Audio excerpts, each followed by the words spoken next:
Welcome to the Nevis Newscast for Friday, September 28th, 2018. I'm Donis Wilkinson Keynes. The Department of Physical Planning is reminding and encouraging contractors, architects, and draftsmen who have been invited to participate in the October 1st to 5th Contractor Seminar to attend. The seminar, funded by the Caribbean Development Bank, CDB, and the Nevis Island Administration, seeks to inform the participants of new developments in the construction industry. The seminar is about improved practices in the construction of small buildings. It came about as a result of the two hurricanes that devastated the Caribbean last year. And so throughout the region, the CDB and the OECS thought it's best to try to get a more harmonized approach to building inspections, building plans, and also the actual construction of the buildings, as opposed to having each country have a separate code. So we're trying to go towards a harmonized code. The seminar would also look at earthquakes and other hazards as opposed to just one hazard, and look at improved practices in ensuring that your roof attachment is more secure and your walls are more secure in terms of what we normally do. Senior Building Inspector at the Department of Physical Planning, Marvin Hanley, told us what the department hopes will be the outcome of the seminar. We're expecting that the builders and the architects, draftsmen would appreciate the updated information that we would present, and from that information we would have a better construction industry in terms of knowledgeable, and eventually moving towards the accreditation of architects and engineers and draftsmen, as well as the licensing of contractors, electricians, plumbers, and so on. This workshop would be maybe the one of several. We're thinking about having a workshop for prospective homeowners that would allow them to kind of get a feel of what the contractor should do in terms of asking or requesting inspection at different stages of your building, because we realize sometimes there's a challenge. Sometimes the owners do not know what is required with regard to their contractor contacting the physical planning department. So it's a way of getting the information out to the general public. The Contractor Seminar will run from Monday, October 1st to Friday, October 5th from 6 to 8 p.m. nightly at the Nevis Disaster Management Department's conference room. All media houses and the members of the Press Corps are cordially invited to the monthly press conference, which will be hosted by Premier of Nevis, the Honorable Mark Brantley, on Tuesday, October 2nd, 2018. The event will commence at 10 a.m. at the Cabinet Room of the second floor of the Social Security Building at Penny's Estate. At the press conference, Premier Brantley will provide an update on matters of national interest, and members of the press will have the opportunity to ask questions. The press conference will be broadcast live on the Nevis Island Administration's Nevis Television NTV, Channel 99, NevisTVOnline.com, NTV Go app, NTV Facebook page, and NTV YouTube page. The finals of the Independence Inter-High School Debate Competition on the Sustainable Development Goals, SDGs, will be held on Saturday, September 29th. Having won the first debate on Saturday, September 22nd, the Charlestown Secondary School will come up against the Nevis Sixth Form College in tomorrow's debate. And they will debate the topic of the moot: the sustainable economic growth of Nevis will be best attained via its federal union with St. Kitts than through a separate path for independence. This is a topic of discussion that has happened generally over the years. It's essentially, quote unquote, what has been termed and typified as the secession debate.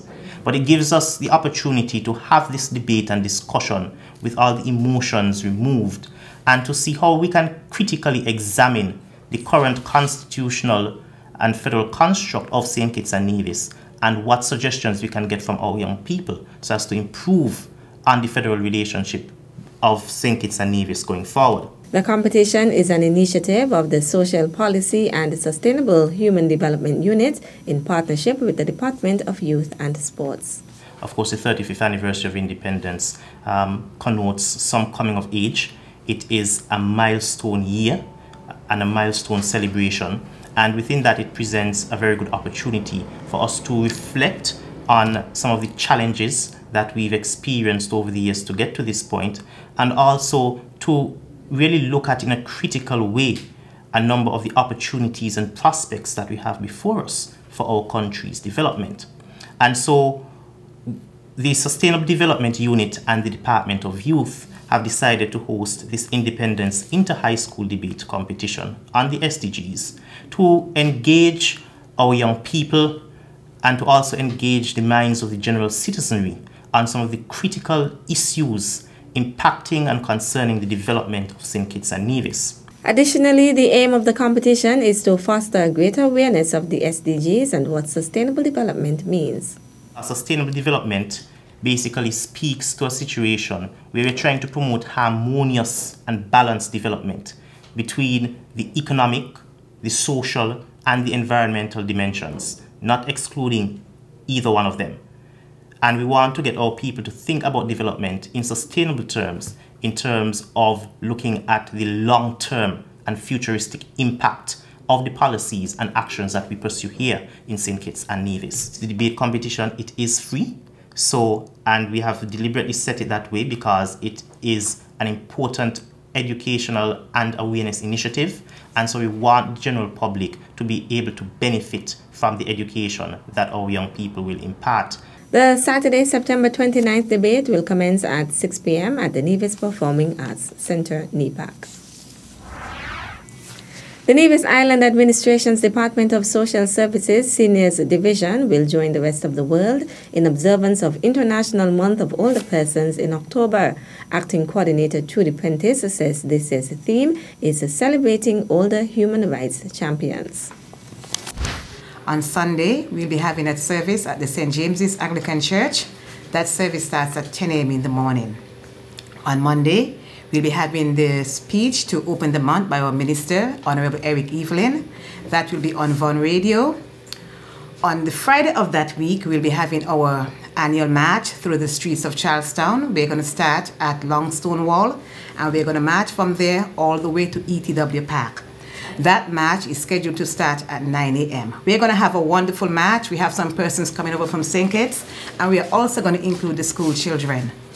On the Friday of the following week, we're going to have our annual health fair at the Villa Grounds. The Flamboyant Nursing Home will be celebrating Flamboyant Week on the week of the 14th to the 19th of October.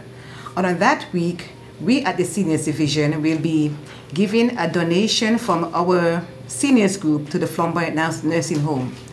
On that same day, we'll be celebrating the 4 centenarians we have alive on Nevis. That activity is open to all persons on Nevis. Other activities include an intergenerational exchange at the Charlestown Primary School on October 23rd and devotions on One Radio's Morning Inspiration program every Monday in October. According to Prentice, this year the Seniors Services Division will also be introducing new initiatives. We're going to have the first ever family trivia event. That event is another activity where we're trying to get families closer joined together. We'll be having our Family Fun Day. That is our new event, one of our new events for this year. The Family Fun Day is an event that we are trying to get the families out to be a part of the lives of the seniors, just to be there with the seniors. On the Wednesday of every week, we do To the Home with Love. This is not so much a new activity, but we're going to pick a less fortunate person in each parish, and the seniors and the workers are going to go there and see how they can assist that less fortunate person for the day.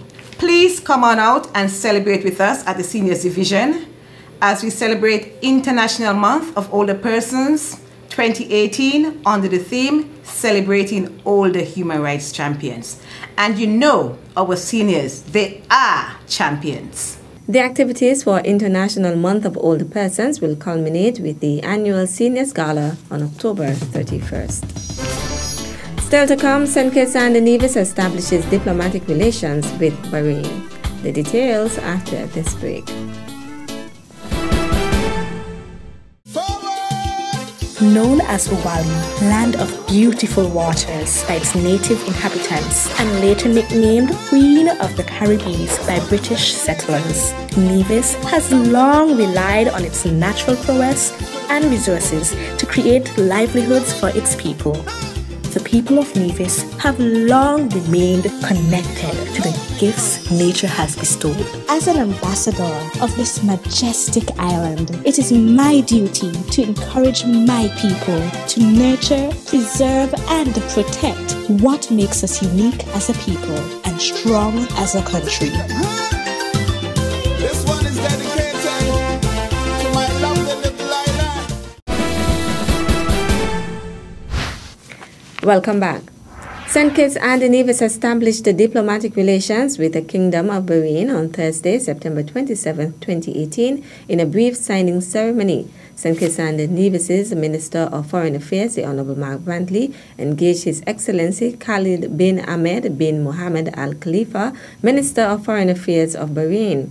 According to a release from the Ministry of Foreign Affairs, the energetic and fruitful discussion focused on potential areas for bilateral cooperation to build strong ties between the two countries, including the possibility of mutual waiving of visa requirements for nationals of both countries. Bahrain joins a list of countries in the Gulf region with which St. Kitts and Nevis has diplomatic relations as it seeks to expand its diplomatic footprint. Both ministers extended invitations to visit their respective countries. Bahrain is a nation comprising more than 30 islands in the Arabian Gulf with a population of 1.4 million. Meantime, on Thursday, the Honorable Mark Brantley also participated in the Commonwealth Foreign Affairs Ministers meeting within the margins of the United Nations General Assembly. Present at the meeting was Commonwealth Secretary General, the Right Honourable Patricia Scotland QC, who introduced the annual Commonwealth Report, which provides an overview of the practical working of the collective aspirations and ambitions of the governments and people of the Commonwealth. According to a release from the Ministry of Foreign Affairs, the participants also extensively deliberated on the most effective way forward to ensure that all countries are represented. Much-needed Commonwealth reforms were also the focus. Meantime, in an important meeting on Thursday, September 27, 2018, CARICOM foreign ministers met with Deputy Secretary of State, His Excellency John Sullivan. According to a release from the Ministry of Foreign Affairs, the extensive exchange focused on climate change and disaster risk reduction, financial and banking services, security, migration and education, among other issues. St. Kitts and Nevis's Minister of Foreign Affairs, the Honorable Mark Brantley, intervened on behalf of the group to present on the health matters in the region. In his brief remarks, Mr. Brantley highlighted the heavy economic burden of non-communicable diseases, NCDs, on our region, noting the alarming statistics on the high mortality rates attributable to them. He also called for a new paradigm of the criteria with which small economic and environmentally vulnerable states which have graduated to middle and high income status are eligible for development assistance. The meeting ended with a dialogue on the avenues through which CARICOM and the U.S. government can advance its technical cooperation frameworks. That's how we end this edition of the Nevis Newscast. On behalf of all of us here at the Department of Information, thank you for viewing.